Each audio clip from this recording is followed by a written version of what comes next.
What's up, everybody? Welcome into the Fantasy Six Pack YouTube channel for the Week 6 Waiver Wire show. I'm your host, Dylan Clemons, and I'm here, as always, giving you my top 6 waiver wire additions for this week.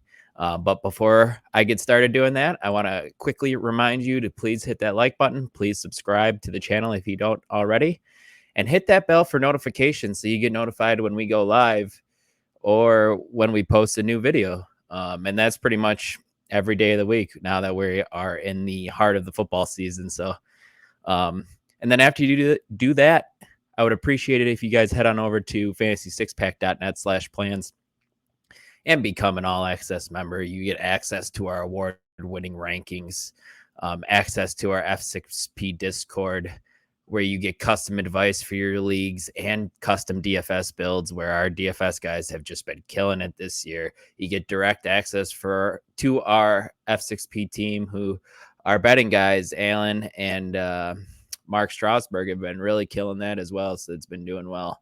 And you also get access to our DFS projections and stacking tool. So it's definitely worth the small fee of $9.99 a month. You get access to all that stuff, guys. But without further ado, let's jump into my top 6 waiver wire ads for week 6. That's a little bit of a tongue twister there. But the first guy here I want to talk to you about, and I really had a hard time here ranking these players this week. So I ended up just going with Tyjae Spears because, and shout out to Jordan Schultz on our Sunday show yesterday. I didn't realize how much of a workload that Spears has got with this Titans, excuse me, the Titans offense through the first 5 games of the season. It really is truly close to a 50-50 split. Henry is playing on 59% of the snaps, and Tyjae Spears is playing on 51% of the snaps here still. Spears has had at least 8 touches in his past 4 games, and those are touches, not, that's very solid, and has finished as a top 30 RB in 2 out of his past 4 games, including this past week when he scored his first career touchdown and finished as RB8 in half PPR formats. They just look like they have a very solid thunder and lightning combination with Tyjae Spears and Derrick Henry, and so far it's been working out pretty well. The Titans have the Ravens this week, so it's not a great matchup, but they're middle of the road against opposing running backs. But Spears only being rostered in 25% of leagues. At his lowest, guys, he is a high-end handcuff in case anything, God forbid, would happen to Derrick Henry. He could plug Spears in your lineup and be totally fine with that. But in a pinch, the way he's getting worked into the offense right now, he is definitely someone who needs to be rostered. And if you're in a pinch, you can plug him into your lineups. The next guy here I got for you guys is Justice Hill, and I know I've talked about him on this video, in my article, all of this stuff, but he is still only rostered in 26% of leagues. And guys, I get it, Gus Edwards is getting most of the carries, but Justice Hill is still out on the field more, and he's out snapping him. He played 39 snaps compared to Edwards is 30. This really is a pretty solid split backfield. And Justice Hill, he's producing as a RB at an RB3 clip, and he's only finished outside of the top 30th position once in games that he's played this season. And we've seen him find the end zone, so he's had some good weeks as well. Being rostered in only 26% of leagues for him doesn't really make sense. It's not a great matchup against Tennessee this week, even though we did see them just get exploited this past weekend. But after that matchup, he gets the Lions, Cardinals, and Seahawks, who that schedule opens up. So Justice Hill might be valuable as the season continues. I'm giving you guys a 2-for-1 special here once again with Foreman and Roschon Johnson, guys who are both rostered in under 50% of leagues. Look, Khalil Herbert's going to miss some time here with an ankle injury that did not look good. Roschon Johnson also went down with a concussion on Thursday night as well, which is less than ideal. Positive is he had 10 days to recover. Maybe he will be good to go this Sunday in their matchup against the Vikings.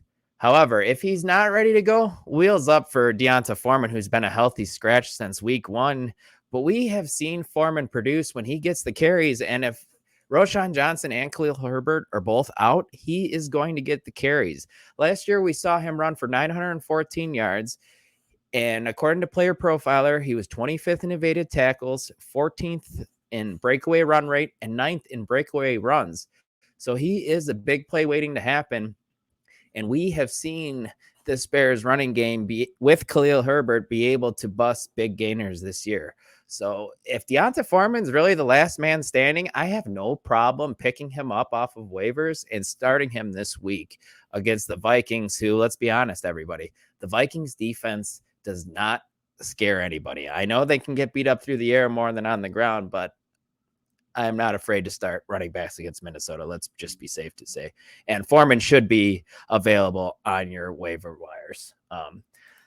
The next guy here I want to bring up is the first wide receiver of the day, and that's Josh Reynolds. And I know I've talked about him on this as well. And the week that I did, he gave you the goose egg, and that's why I'm assuming he is under 50% rostered at 32.3. Okay. Amon-Ra St. Brown was out this past weekend with an abdomen injury. Who knows if he's going to be back ready to go or not? There is some rumors that I don't want to speculate on that he could miss some extended time. But even if he doesn't, we've already seen Reynolds have a role. He has seen at least 5 targets in each game this season outside of week 3 when he got that goose egg where he didn't see any targets. He has finished as a top 30 guy in 3 of those 4 games as well, including a wide receiver 8 and a wide receiver 13 finish. We've seen him have solid body control. He is a red zone threat like we saw this past weekend when he caught a ball in the back of the end zone from Jared Goff. And let's be real. I don't think Jameson Williams really is a threat to Josh Reynolds' game right now or the rest of the season. I definitely think it's time for him to be rostered in most leagues, especially with if St. Brown misses some more time, you can just plug Josh Reynolds in as your wide receiver 3 and be absolutely fine with it. The next 3 matchups he gets the Lions, the Buccaneers, and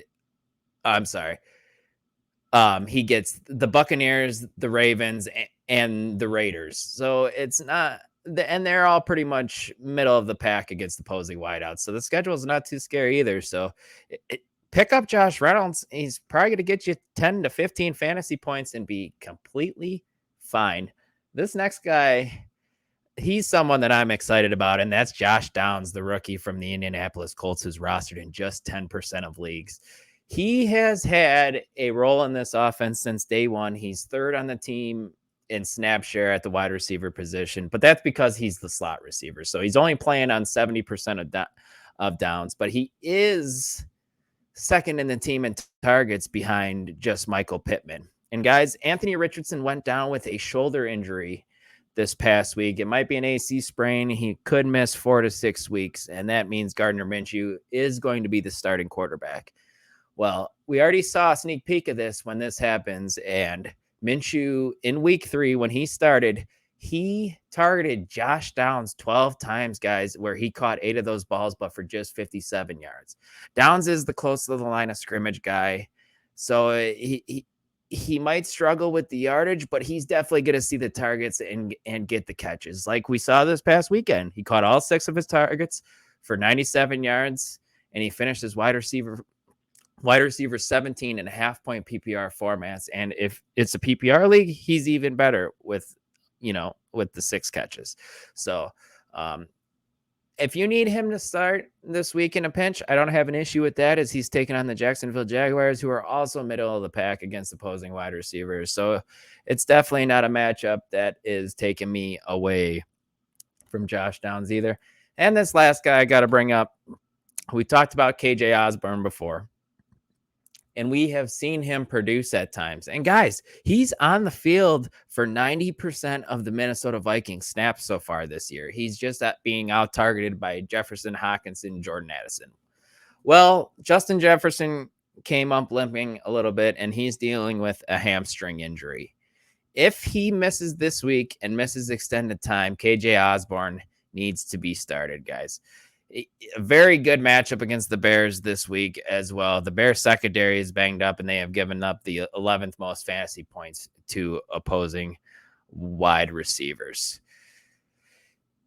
And Osborn's just going to get the volume, especially if Jefferson is out. He's seen at least 6 targets in 3 of his 5 games this season. You love those numbers, and we've, like I said earlier, he has produced in the past. We've seen him get in the end zone, all that stuff. And he's a very solid player, and he needs to be rostered in more than just 15.4% of leagues. But that does it. That's my top 6 waiver wire ads. On the website right now at fantasy6pack.net, you can check out my waiver wire article. I have listed more than the 6 guys that I have here, but that is behind the paywall, everybody. So you have to become an all access member. When you head on over to fantasy6pack.net/plans, you get access to exclusive content like that. You get access to our award-winning rankings. You get access to our Discord, our DFS stacking tool, all that great stuff that I named at the top. But yeah, that pretty much wraps up this week's episode of the Waiver Wire Show. And then until next time, I'll talk to you guys later. Thanks.